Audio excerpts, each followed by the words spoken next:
I was really interested in what's going on in television right now. And I was looking for a few years. I was kind of putting my feelers out and dreaming that I would find something.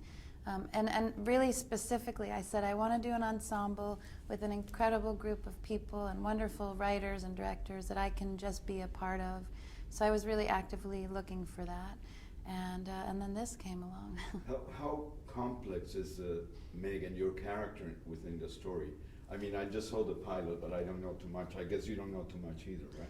You know what's really interesting about this whole process? In a movie, when you make a movie, you have the script, and it's a complete beginning, middle, and end.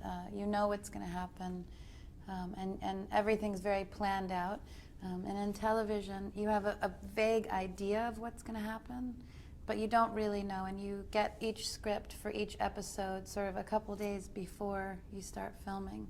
So we're all sort of getting to know our characters as everything goes on. So she's still a bit of a mystery to me. And then now it's like, oh, to be continued, and maybe if there's a second season, we'll get to know more of them. But it's pretty interesting because as an actor, you really, something different comes out of you when you have to know yourself very well, and then oftentimes at the very last second, you'll be asked to do things that you were not planning on at all, so it's kind of out of your comfort zone.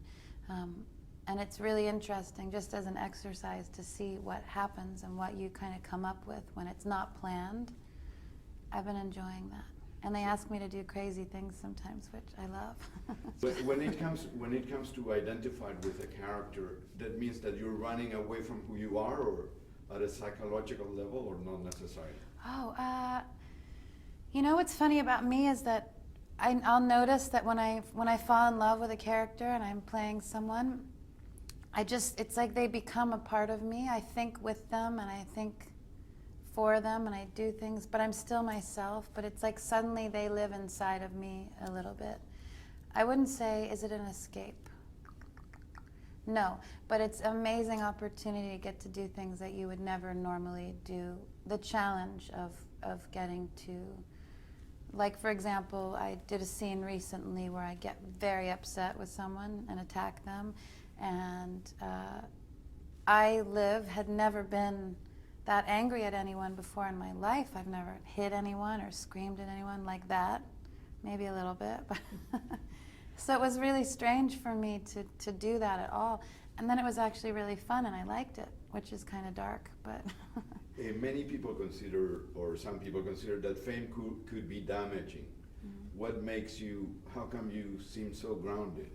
Fame can definitely be damaging, that is for sure. I think I knew that at a very young age because I'm second generation of all of this. So I've always been a very observant person, and I can remember being a very young girl, and I just knew that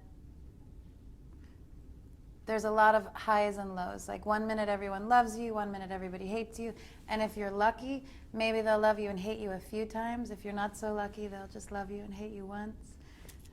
And I also saw around me that the most special people that I thought were really special and talented were usually the most normal ones or the most kind. So I've definitely spent a lot of my life trying to protect myself from the things that don't feel right, you know? And for me, I love my job so much, I love everything about it, but I have to detach from certain parts of it in order to remain sane.